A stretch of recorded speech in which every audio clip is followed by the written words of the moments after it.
Hey Grace, this is Pastor Mark with your weekly message recap. This past Sunday, we studied the entire chapter of Ephesians, chapter 3, verses 1 through 21.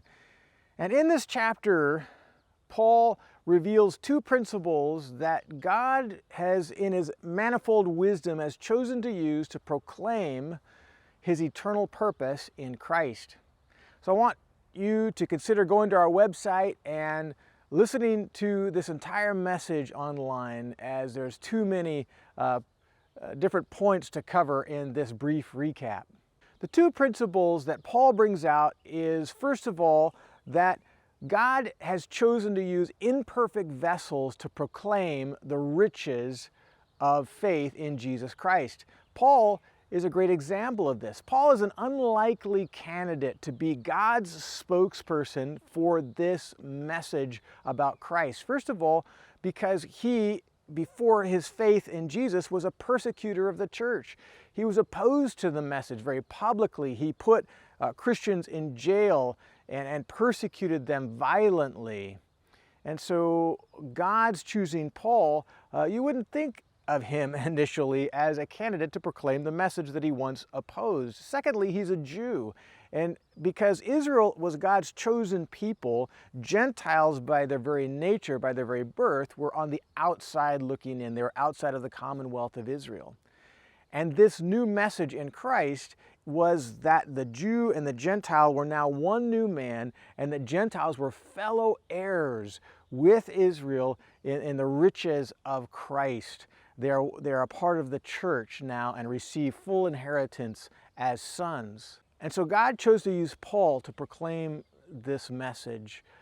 A Jew that would have looked at Gentiles with disdain, a Jew so passionate about nationalistic Judaism that he initially rejected the message of Jesus and in fact persecuted the church. That's the person God chose to use. Why? Because it displays His grace. For it is by grace we have been saved, through faith, not of our works. So Paul would be a perfect example of God's grace as he preached the message to the world.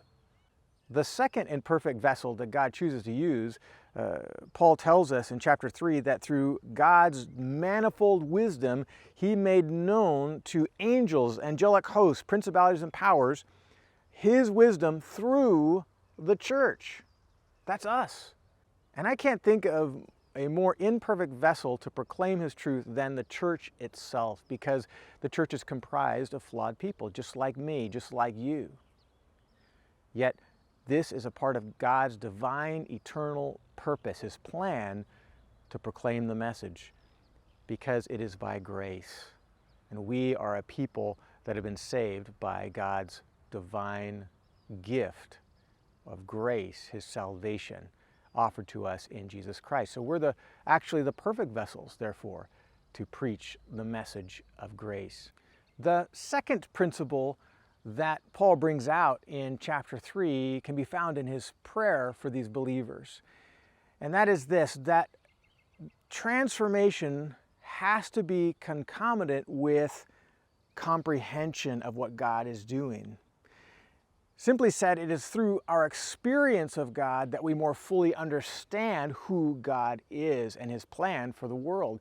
Paul's prayer for them is they would be strengthened by God's Spirit in their inner man, that Christ would dwell in their hearts through faith, that they would be rooted and grounded in God's love. These are all transformational, experiential terms that Paul is praying for them so that they would comprehend Christ, the height, the breadth, the width, the depth of who God is, and the love of God, which, by the way, cannot be measured.